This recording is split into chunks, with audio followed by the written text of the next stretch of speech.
Did you see the playoffs?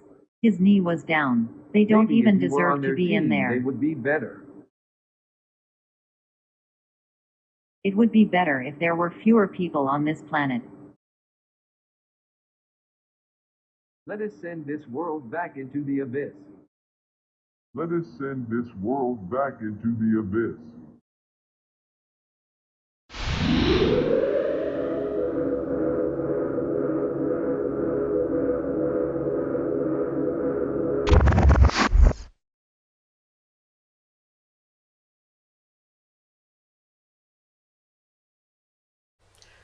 Artificial intelligence. Now, most of us, when we think of artificial intelligence, we think of some form of entertainment. We think of something fun, a video game, or some application that uses artificial intelligence.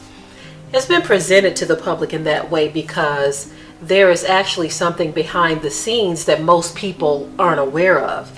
When it's presented to us as entertainment, as something that is usable for us, that kind of softens the blow of what their real agenda is.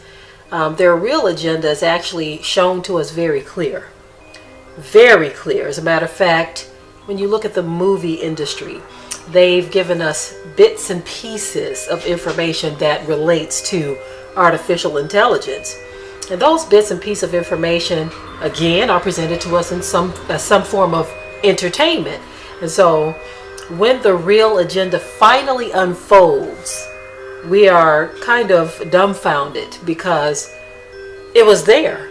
They can use the whole idea of, well, we told you, we showed you, it was in the movies, it was in the music. I would even say that the automated systems or phone systems are some form of artificial intelligence as well. And so since we are surrounded by it, most people, when they actually pull the curtain off of their real agenda, are going to be like, well, it was to be expected. But they don't understand that there is something that artificial intelligence is going to do that's going to interrupt their whole flow of life. Where are they going with this new technology? They want to create a perfect thinking computer by impressing the minds of millions of people, their habits and actions on an artificial brain. Man is full of flaws, but they want to create an artificial intelligence after the mind of men. Let us create God in our image. Do you see where they're going with this? In an article titled Google and CERN Partnering on Future Large Hadron Collider Storage Needs, Quantum Computing. Google today signed an agreement with the European Organization of Nuclear Research to collaborate on joint research and development, more commonly known as CERN. The premier physics lab will be working with Google on quantum and cloud computing, as well as machine learning. Machine learning? What is this machine trying to learn? So this machine can learn? Are you understanding what they're doing here? Think about this, right? It goes on to say that Google finds these data management, analysis, and processing challenges exciting, and has already been working with the U.S. Fermilab and the Brookhaven National Laboratory, BNL, to store and analyze data from the LHC using the Google computer engine. Now I have a question for you.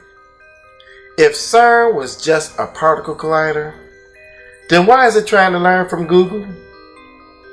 There are over 1.2 million terabytes of information on the net, and they want to plug this into CERN. CERN is a quantum computer, an artificial intelligence that they are trying to boost its machine learning. Technology is actually trying to evolve through quantum entanglement, which is actually demon possession.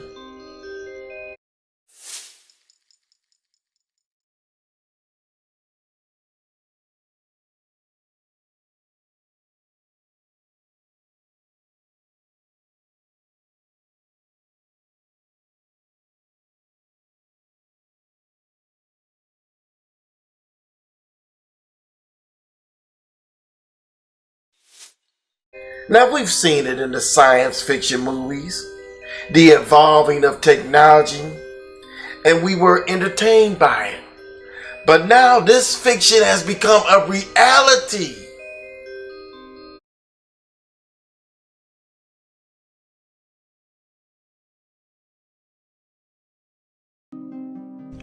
Gordy Rose is a founder and CTO of D-Wave. He is known as the leading advocate for quantum computing and physics-based processor design. The D-Wave computer is a quantum computer that sends information into another dimension in order to receive information back with greater power. The D-Wave quantum computer is supposed to be smarter, faster, and more intelligent than anyone or anything in this dimension. And it is being fed this information from demons, from the spirit realm. So what does this have to do with aliens? So Sam Harris, who I quite admire, is a very interesting guy, was reciting this parable at a TED Talk that he was giving, and it goes something like this. So, say I'm the President of the United States. So I receive this message from the heavens. So my microwave dish, my SETI dish, finally captures something. And what it says is, in 50 years, or 13 years, we're coming to your planet. You got to be ready. Now just imagine what would happen if that happened. A super intelligent alien race beamed down a message to all of us Earthlings saying, we're coming July 13th, 2030, and boy, you better be ready because the mothership is landing right on the front lawn of the White House or wherever you wanted to land on that day. The amount of resources that would be marshaled to try to figure out what to do would encompass the whole world. AI is just like that. So when this thing that I'm talking about happens, it's going to be exactly the thing that you're thinking about those super intelligent AIs. So the one thing I can tell you is they're not going to be like us. So alien means, different. These things that we're building are not going to be people. They might be really smart, they might be really good at all sorts of different things, but they're not going to be like us. They're going to be aliens. And they're going to be, I'm sorry to say, way smarter than every single person in this room in ways that we can't even comprehend. So this, of course, triggers a lot of alarm. One of the guys who talks about this is Elon, who says things like this, like, when you do this, beware. I mean, with artificial intelligence, we are summoning the demon. You know those stories where there's the guy with the pentagram and the holy water, and he's like, yeah, he's sure he can control the demon. Didn't work out. I take it there will be no HAL 9000 going up to Mars. HAL 9000 would be easy. It's way more complex than, it would put HAL 9000 to shame. Yeah.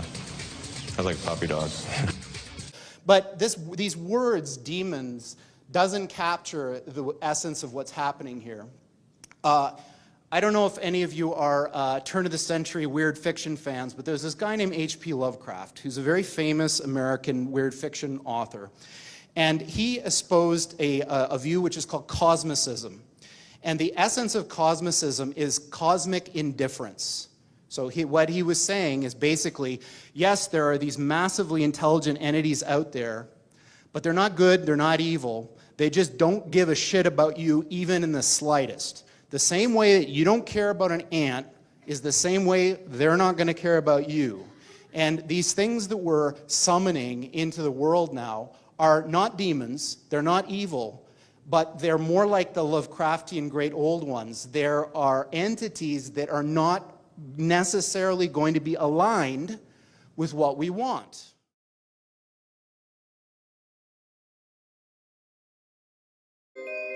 Wait a minute.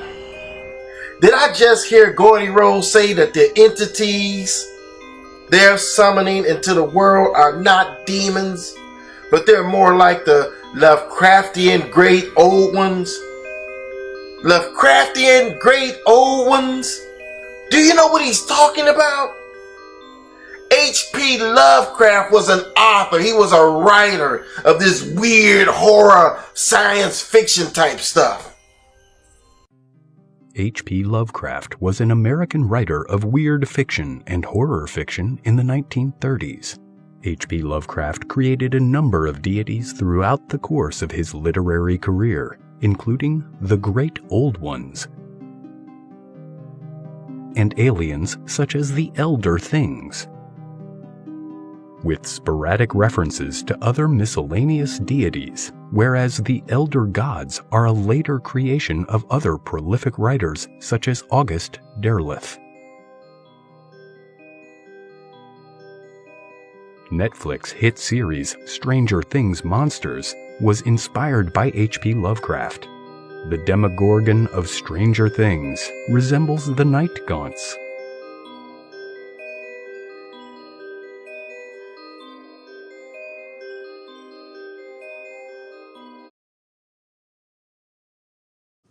So this transition is really, really massively important for our entire species to navigate.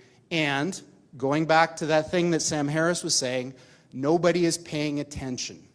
This thing is happening in the background while people bicker about politics and what's going to be in the healthcare plan in the US. And underneath it all is this rising tsunami that, if we're not careful, is going to wipe us all out.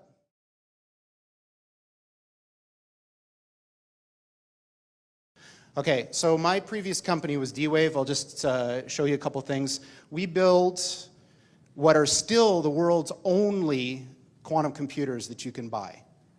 And the company, D-Wave, has been doing this. Thanks. I didn't really have much to do with it, but you know, so this is one of them. This is one of the processors. And a lot of interesting things happened to me over the years there. I got sent pajamas, a whole bunch of stuff. You know, there's lots of interesting things that happen when you build something like a quantum computer. But just as an aside, because I thought it was funny, one of the interesting things that's happened from the D-Wave story is there's this gigantic conspiracy that's arisen on the internet that goes like this. So D-Wave builds quantum computers. The way that they work, if you know this, how this works, is one of the interpretations is that you tap into these parallel universes and they do computations. Sounds really weird. But what's happened is this idea has been hijacked to describe something called the Mandela effect, which is this thing where the past changes. So think about something you know to be true from the past. And then imagine you went out on the internet and you can't find it at all. It's not there. It doesn't match with your experience. So these people think that D-Wave is responsible, and CERN. And of course, the quantum key to the abyss factors into it somehow. I'm not exactly sure how. Okay, so that's just D-Wave.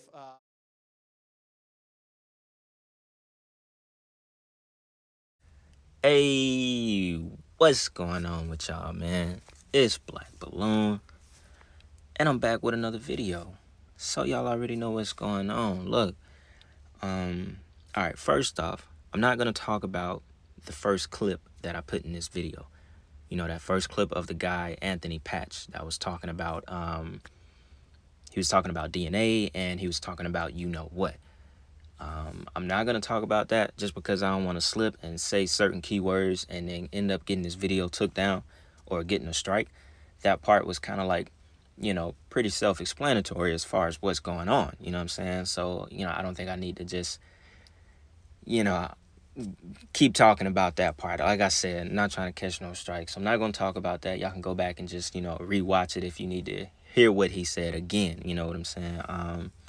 Just so you could catch, a full understanding of what he was talking about. So once again, I'm not going to talk about that part, but I do want to talk about the Mandela effect and just kind of get my perspective on it, and a few things throughout the video, right? To start off, some of those clips, well, most of those clips are kind of old. They're like a few years old. So if you ever dove down, like the CERN rabbit hole, the Large Hadron Collider, if you ever dove down those rabbit holes and went into like the dimension stuff and parallel universes and all the AI, artificial intelligence stuff that's going on, you might have seen those clips. You might have heard of the guy Gordy Rose. You might have heard of Kindred and D-Wave and and all the good stuff that has to do with the quantum world. Basically, the things that he was talking about in those clips, as far as how they are basically pulling knowledge from the other side and how they are receiving help from what my opinion, I think, is fallen angels. And I'm sure a lot of people would agree with me. And we've talked about that on the channel before.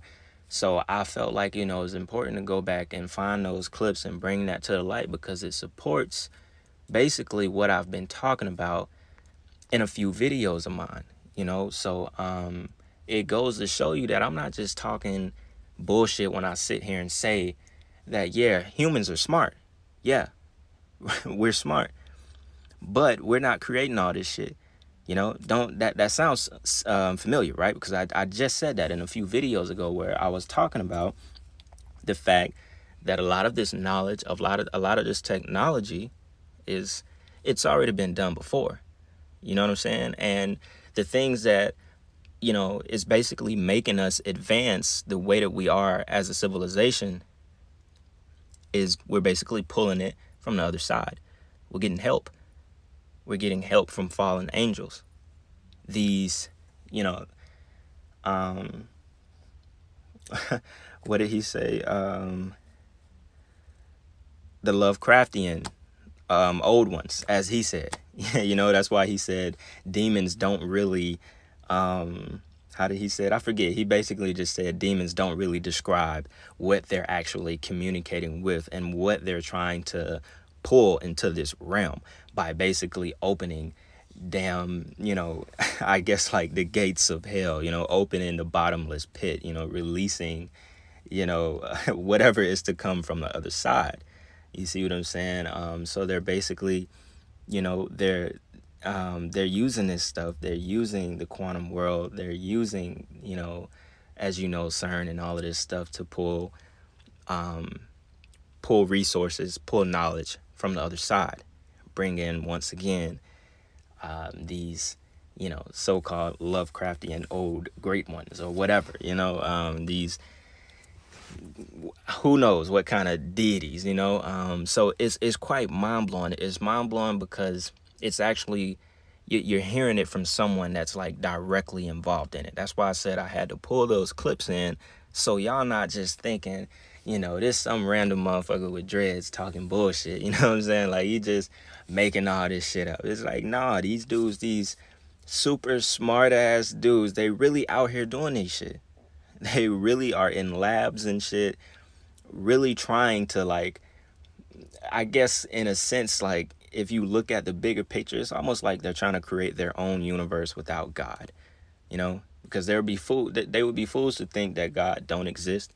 They just try to disprove it so much that I don't know, but I think overall they want to create like their own universe, which is why they try to find the fabric of what created our universe. That's basically the point of CERN, outside of them communicating with the other side. The point is to find out what's the fabric of our universe made of, so they can recreate it. That's basically their goal. That's what they want to do. They want, it may sound like, some sci-fi type of shit, but they want their own universe without God, basically damn near without time. That's why they search for this stuff. That's the whole point, is to find out what God used to create this universe. That's where you get matter and antimatter, the whole back and forth about all of that shit. You know, but in this video we won't go too far into that. So oh yeah, I didn't really talk about the Mandela effect part, because in that last clip, you know, Gordy, he was basically talking about how the internet basically turned his, like, you know, the his whole D-Wave Kindred thing and CERN, how basically the internet turned it into a conspiracy theory about the Mandela effect, saying that CERN and their attempts to basically access darker dimensions, their attempts to access different dimensions and access resources from those dimensions, those possible parallel universes, that they've basically, you know, created some kind of like effect where, you know, people are seeing the past differently from what they remember. We all know what the Mandela effect is. You know, I don't really have to explain it to y'all. I'm pretty sure most of y'all have heard of the Mandela effect, and y'all probably have your own Mandela effects where you remember something to be one way and it actually never existed, just like myself. You know, because I remember Jiffy peanut butter. That's just the way I remember it. Jiffy peanut butter. Pikachu had a black tail. And there's a few other things that I happen to remember that was a part of my childhood that actually never existed. So there's a lot of us out there who've experienced this, like personally. You have things that you remember to be a certain way because in your childhood, you're going to remember that. But actually, this shit never existed. So you find out you're a part of this huge crowd that remembers things to be one way when really it never existed. And this other crowd, they actually remember the part that never existed. The part that you think you remember, they remember what didn't exist. So they remember Jif peanut butter. We remember Jiffy peanut butter. I don't know if I worded that completely right. So if I kind of confused y'all, hopefully I didn't right there. But basically, y'all get what I'm saying. There's the, you know, let's just say this is a pool of 4 million people. 2 million people remember Jiffy peanut butter. 2 million people remember Jif peanut butter. So, you know, that's kind of like a better example. And so basically the argument, well, the theories that a lot of people have is that dimensions have merged, parallel universes merged somehow, which basically caused this portion of people to remember something one way and, you know, this portion to remember it another way. And it's kind of, honestly, nothing's been proven, obviously, because, you know, in your mind, you're like, how the hell would you go back and change history on the internet? If Jiffy peanut butter existed, you know, and it's on record everywhere throughout, you know, the history of the internet, how in the hell could you go back and change it? How could you go change a picture that was from 1984 that had Jiffy and put Jif and it like, you know, goes all across the entire internet and Jiffy just doesn't exist anymore? You see, so that's what makes the Mandela effect mind-blowing, because it's almost impossible for someone to literally erase history, unless it's not impossible. You know what I'm saying? So that's why I say it's so many different theories. Rather you want to believe, you know, that parallel universes actually merged with our world, and this is why people are remembering things differently, or you want to believe that, you know, you're having false memories. That's what they try to say. They try to say, oh, you're having a false memory and it's common. Like, no, there's no way 5 million people remember something and it's a false fucking memory. Like, come on. You know what I'm saying? That's kind of like the scapegoat answer for something they don't really want to tell y'all what the hell is going on. So that part, you know, the Mandela effect, I'll leave that up to y'all. You know, we could go at it in the comments. I definitely want y'all to give me y'all thoughts about this whole thing, especially the Mandela effect, what Mandela effects that you might have experienced, and just your thoughts about it, you know, because honestly, I could make a video about the Mandela effect where we just talk, like, and just sit here and talk, you know what I'm saying? I don't even have to, like, present a video, because that shit is deep. That shit is deep. Like, it is deep, you know what I'm saying? But yeah, man, so, you know, this pretty much wraps up this video. Yeah, I'll have this set to drop probably Friday night. So if y'all make it this far, obviously this is pre-recorded, but y'all already know what's going on, man. That's that. It's Black Balloon, man. And I'm gonna see y'all soon.